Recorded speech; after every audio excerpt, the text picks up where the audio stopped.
Everyone, I am going to be introducing to you debut author Katharine Smyth, and we're going to be talking about this book right here, All the Lives We Have Lived, and it comes out January 29th, and I am so happy that I get to talk to her.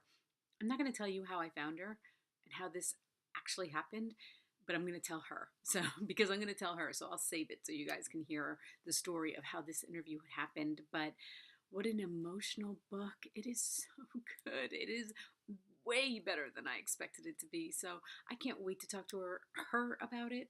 And it might be a little bit emotional, but that's okay. It'll be all right. She doesn't even know. She doesn't even, right now, this moment before we speak, she has no idea how many things we have in common, but she is about to find out. So, everybody, here is Katharine. Hi, everyone. I am so excited because I am speaking with author Katharine Smyth, and we are talking about her brand new book that she has right in front of her. She's going to hold it up for us to see the cover, and it's called All the Lives We Ever Lived. Oh my gosh. I have to tell you this story, Katharine. I saw this book on Goodreads. Okay. Mm-hmm. I always go to Goodreads book lists. I'm into lists and, all that kind of stuff. And I looked you up and I couldn't figure out how to find you. I couldn't figure out how to connect with you. Right. And I was Okay. like, oh, I want to read this book. I really want to talk to her, And then, like it was like a next day, it's like the next day. I'm talking to this publicist, Nicole, who Mm-hmm. and we're Yeah. talking about all these other authors. We're talking about other people, right?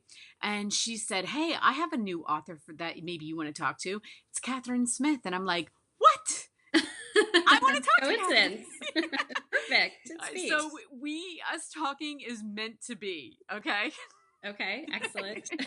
Well, I'm very happy to be here. Yeah, I just thought it was such a great story because it's, out of anybody, I don't know, it's a crazy story. So I feel like I was meant to read your book and I am so happy. We have so much in common. And first, I want to say I was a little thinking I wasn't smart enough to read your book because Before you.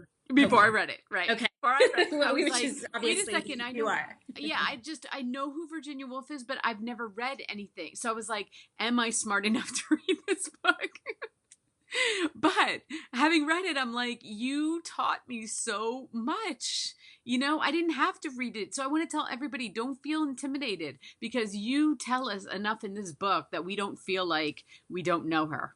Mm-hmm. Well, I really did try to write it in such a way that I think having read To the Lighthouse probably enriches the experience a little bit, but I don't. It's certainly not necessary at all. And Right. actually, I have some of my best friends are not big Wolf fans at all. They've tried for me to read To the Lighthouse.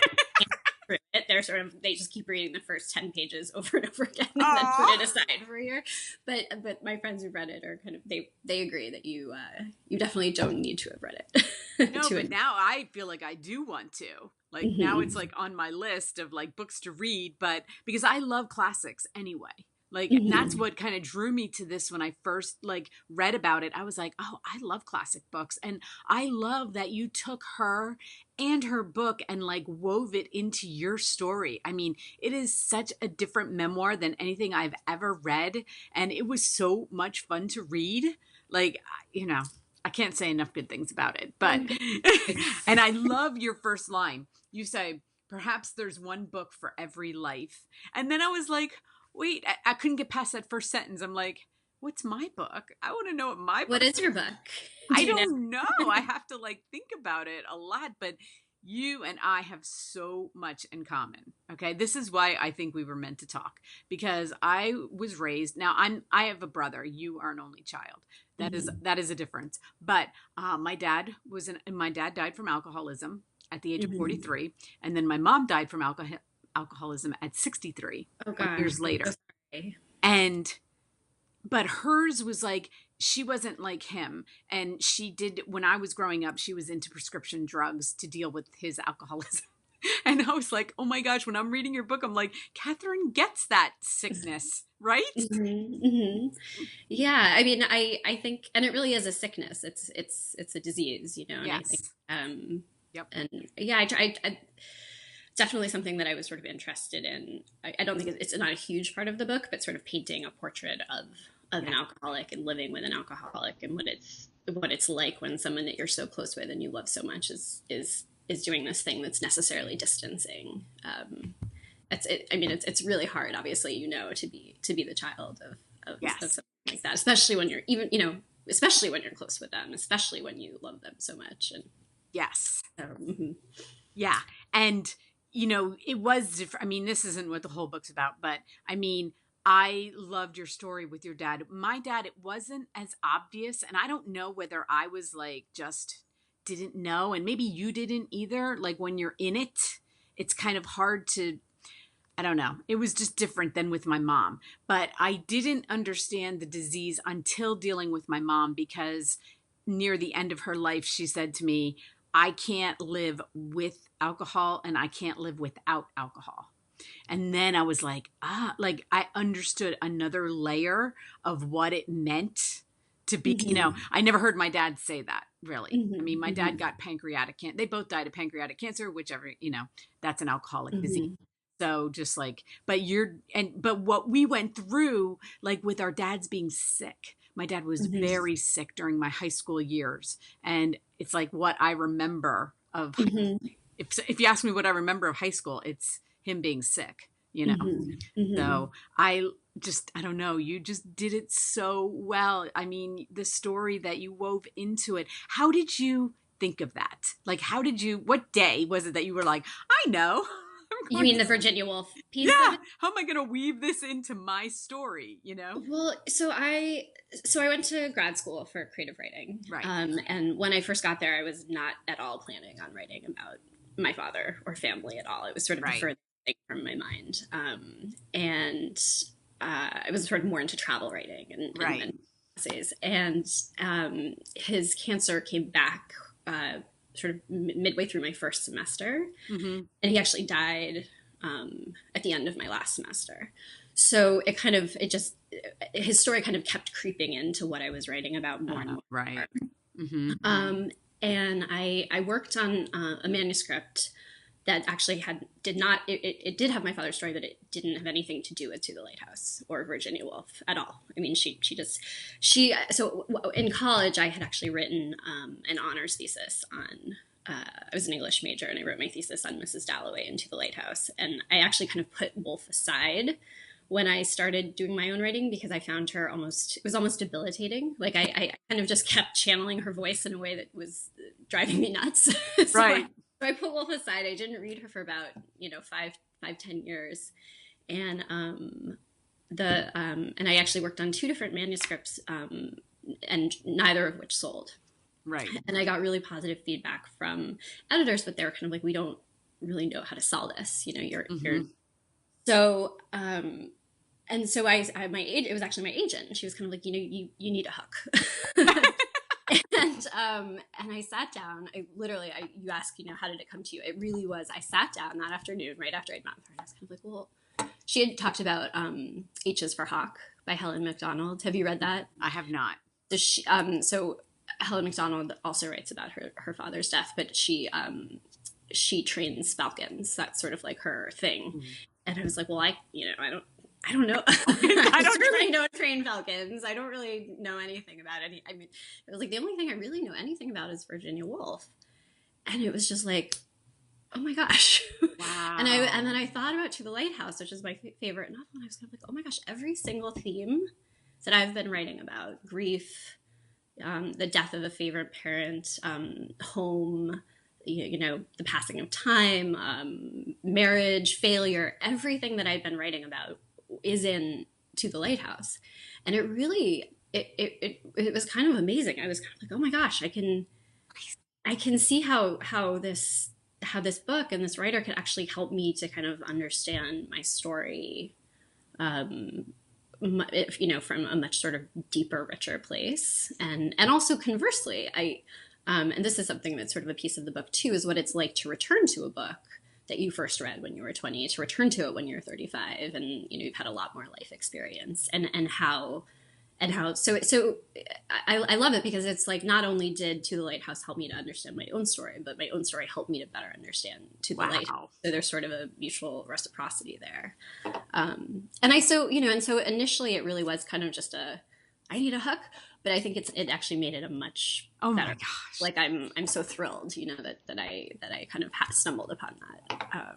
You know what? Because I've read books for people who had childhood like ours. Okay, I've read a lot of Mhm. memoirs, and absolutely, because after a while, you're like, yeah, yeah, yeah, yeah. You know, like especially if you've lived it. You know, maybe interesting to somebody who hasn't lived it, but like somebody, one of us, like who have lived it, you're kind of like, I know, I know, I know. But Yeah. when you're just like, right? But having that hook, having that to me, I was like, it became, and I'm 54, so like I'm almost 20 years older than you. You will see, like at my age, even reading your book even made me see another, like there's always things to experience through your childhood, even when I'm a grandparent now. I mean, it's never ending experience, but it's, Mhm. what I love is that your book took me on that journey, and it's one that I can actually smile through now. Mhm. You know, what used to be so painful to talk about, and but I think you are going to find this out when you go out on book tour. And I didn't say this before, but this book comes out January 29th. You can pre-order it. I'm going to put the link below,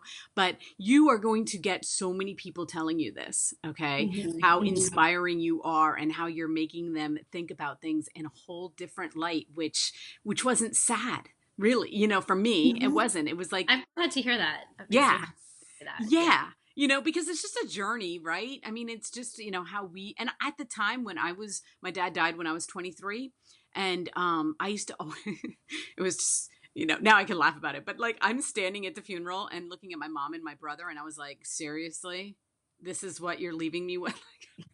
Like, because that's how I felt. I felt very alone, because it was like a team. We always were teams. Like it was my mom and my brother, me and my dad, always. And I was Mhm. like, really, this is how this is going down now, Mhm. and Mhm. looking back on it, I'm like, I know I was so into that, drama of like, oh my God, I'm stuck with them. And but then my mom and I got really close, and then I got to go through it with her. So Um, eh, well, yeah, no, I think, I mean, that's a sort of a big piece of the book too, is that the aftermath of yes, their death. And, you know, I was much, much closer to my father growing up. yes, And I think that feeling of kind of, like you said, like, it feels like all the air kind of got sucked out of the room, and then you're kind of with this person who you kind of have to navigate a whole new relationship. yep, oh my Um, God, and that's sort of true in Into the Lighthouse too. For after the mother character, Mrs. Ramsey, dies, the kids yes. are with their dad, and you know, and they and the arc of the third part of To the Lighthouse, I love it so much, because it's kind of like you see them being so unwilling to Ah, go. He's insisting on this journey to the lighthouse. They don't want to go. They're, you know, kind of loping behind him, and then sort of over the course of this boat journey, you see them kind of drawn to him, yeah. and it's there's just so much pathos in that, Ah, I know. and I think, and it really, that really helped me to kind of understand my own relationship with my mother, Yeah. from a much more sympathetic place, I think. And you know, we really have, in the last, it's been about 12 years since my dad died. We really have kind of, we've we've gotten to know each other so much better than we ever My knew each gosh. other before. And Yeah.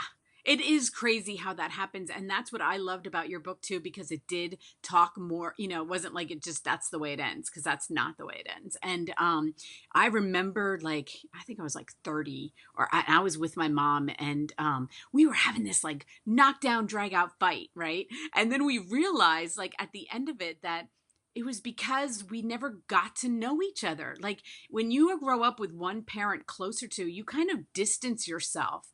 And then we really, it like was the beginning of us being like, guess what, we're here, this is the deal, so Mhm, we mhm. are going to have to figure this out.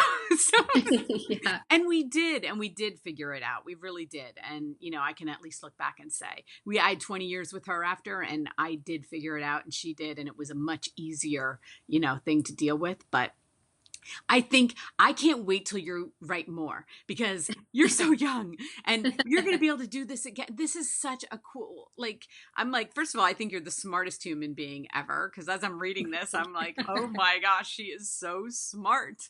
But you're going to, this isn't it. Okay. This is just the beginning for you. And which makes me even more happy that I read it, because I love seeing like the beginning, because I'm going to Mhm. watch your career. And are you writing anything else? Well, I have recently been working on a lot of essays that are sort of tangentially related to the book, a lot of which are coming out in the next couple of months. So just in the past 6 months, I've really just been doing shorter pieces, but probably don't want to go too much into it. But I think I am kind of starting a novel.